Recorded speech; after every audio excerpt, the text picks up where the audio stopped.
والوں کی وجہ سے. توجہ رکھنا. وہ جانور نے ہم سے کلام کرتے ہوئے کہا میں ایک جاسوس ہوں, آگے چلو, یہاں ایک گرجا ہے, وہاں ایک شخص تمہارا انتظار کر رہا ہے. فرماتے ہیں وہ چوپائی کی باتوں سے ہم ڈر گئے کہ کہیں جنات وغیرہ تو نہیں ہے. چوپایا بھی کہیں باتیں کرتا ہے, 4 پاؤں والا جانور کی باتیں کرتا ہے. کہتے ہیں کہ ہم ڈر گئے کہ جنات تو نہیں ہے. خیر ہم گرجے میں پہنچے, وہاں اتنے بڑے جسم والا انسان تھا کہ ہم نے ایسا کبھی انسان نہیں دیکھا تھا. اس کو مضبوط ترین زنجیروں سے باندھا گیا تھا. اس نے پوچھا تیرا برا ہو, تو کون ہے, تو یہاں کیا کر رہا ہے, تجھے قید کر کے زنجیروں میں جکڑ کر کے تجھے کیوں رکھا گیا ہے. وہ کہنے لگا پہلے تو تم بتاؤ تم کون ہو, کہاں سے آئے ہو, کہاں سے تمہارا تعلق ہے. ہم نے اسے بتایا کہ ہم عرب کے رہنے والے ہیں, راستہ بھٹک کر یہاں نکلے ہیں. اس نے پوچھا بیسان نامی باغ کے متعلق بتاؤ, کیا اس میں پھل لگ رہے ہیں. مشہور باغ تھا, یہ بڑا باغ تھا. اس کے تعلق سے اس نے پوچھا کہ بیسان نامی باغ کے تعلق سے بتاؤ کیا اس میں پھل لگتے ہیں. اللہ اکبر. ہم نے کہا ہاں اس میں پھل لگتے ہیں. وہ کہنے لگا قریب ہے کہ وہ باغ اجڑ جائے گا. وہ جو شخص تھا قدیم لمبا چوڑا بالوں والا جو زنجیروں میں جکڑا ہوا تھا, وہ کہنے لگا قریب ہی وہ باغ اجڑ جائے گا.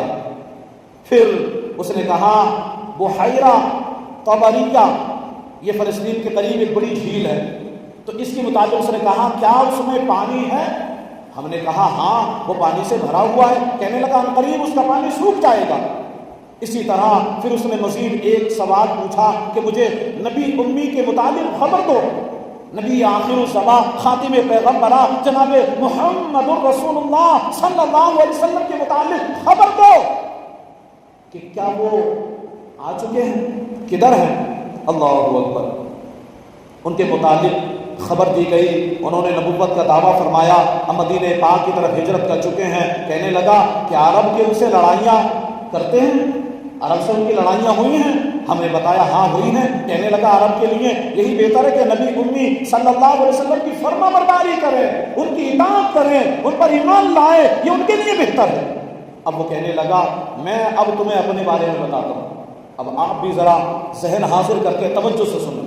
وہ کہتا ہے اب میں تمہیں اپنے تعلق سے بتاتا ہوں, میں دجال ہوں. وہ کہتا ہے کہ میں دجال ہوں, ان قریب مجھے نکلنے کی اجازت دی جائے گی. میں 40 دن میں پوری زمین کا چکر لگاؤں گا, ہر گاؤں ہر شہر میں جاؤں گا. ہاں مگر مکہ مکرمہ میں مجھے جانے کی اجازت نہیں ہوگی. وہ کہتا کہ مجھے مکہ مکرمہ اور مدینہ منورہ میں مجھے جانے کی اجازت نہیں ہوگی, روک لگا دی جائے گی, روک دیا جائے گا, وہاں میں نہیں جا سکوں گا. پیارے آقا مدینے والے مصطفیٰ صلی اللہ علیہ وسلم نے یہ واقعہ سناتے سناتے جب اس مقام تک پہنچے تو مدینے کی محبت سے پرجوش ہو کر اپنا عصا مبارک منبر پر مارا اور فرمایا ہذہ طیبہ, ہذہ طیبہ, ہذہ طیبہ, یہی طیبہ ہے, یہی طیبہ ہے, یہی طیبہ ہے. سبحان اللہ. اس کے بعد میرے نبی پاک صلی اللہ علیہ وسلم نے فرمایا کیا یہ سب وہی باتیں نہیں ہیں جو میں تمہیں بتایا کرتا ہوں. صحابہ کرام علیہ رضوان نے عرض کیا جی ہاں یا رسول اللہ, یہ تو وہی باتیں ہیں جو آپ ہمیں بتایا کرتے ہیں, جن باتوں سے ہمیں خبردار کیا کرتے ہیں, جن باتوں کا ہمیں علم دیا کرتے ہیں, یہ وہی باتیں ہیں یا رسول اللہ. سبحان اللہ. اس کے بعد میرے نبی پاک صلی اللہ علیہ وسلم نے فرمایا سن لو, دجال بحر شام میں قید ہوتا ہے, یہ بحر یمن میں آج کل ان دنوں میں نہیں ہے, جب نکلے گا تو مشرق کی طرف سے آئے گا. حضور پاک نے خبر دی کہ جب وہ نکلے گا تو مشرق کی طرف سے آئے گا. اس واقعے میں ایک تو دجال کے متعلق معلومات ہے کہ دجال نے قیامت کے قریب پیدا نہیں ہونا, دجال قیامت کے قریب پیدا نہیں ہوگا, بلکہ وہ دجال پیدا ہو چکا ہے. اس خبر کے مطابق دجال پیدا ہو چکا ہے, اب بس اس نے قید سے نکلنا ہے. بعض دفعہ سوشل میڈیا وغیرہ پر غلط معلومات دی جاتی ہے کہ وہ فلاں جگہ وہ ایک بچہ پیدا ہوا ہے، وہ ایک آنکھ والا ہے، وہ یوں ہے تو وہ یوں ہے، طرح طرح کی افواہیں اڑائی جاتی ہیں، جھوٹی کہانیاں بنائی جاتی ہیں، جھوٹے قصے گڑھے جاتے ہیں اور لوگوں کو گمراہ کرنے کی کوشش کی جاتی ہے سوشل میڈیا پہ، چاہے کچھ بھی کہا جائے۔ بلکہ ہمیں تو حدیث پاک سے پتہ چلتا ہے، نبی پاک صلی اللہ علیہ وسلم نے فرمایا کہ دجال پیدا ہو چکا ہے، تو آج سے 1400 سال پہلے اس کی خبر دے دی گئی تھی کہ دجال پیدا ہو چکا ہے۔ اب وہ صرف دنیا میں آئے گا، اس کو دنیا میں آنے کی دیر ہے۔ وہ ایک آنکھ والا تھا، یوں لوگ جو ہے طرح طرح کی باتیں کرتے ہیں۔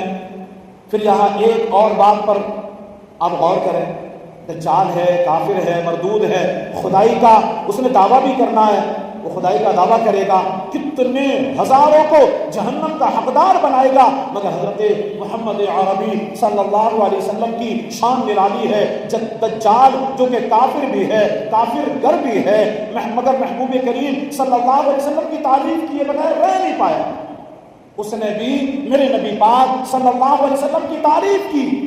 اس نے حضرت تمیم داری رضی اللہ عنہ کو بتایا کہ عرب کے حق میں یہی بہتر ہے کہ وہ نبی پاک صلی اللہ علیہ وسلم کا کلمہ پڑھ لیں، یہ ان کے حق میں بہتر ہے۔ یہ کون کہہ رہا ہے؟ دجال، جس کے تعلق سے آتا ہے کہ حضرت آدم سے لے کر آج تک جتنے فتنے پیدا ہوئے اور آخر زمانے پر جتنے فتنے پیدا ہوں گے، ان تمام فتنوں سے بڑا، سب سے بڑا جو فتنہ ہوگا وہ دجال کا ہوگا۔ اتنا بڑا جھوٹا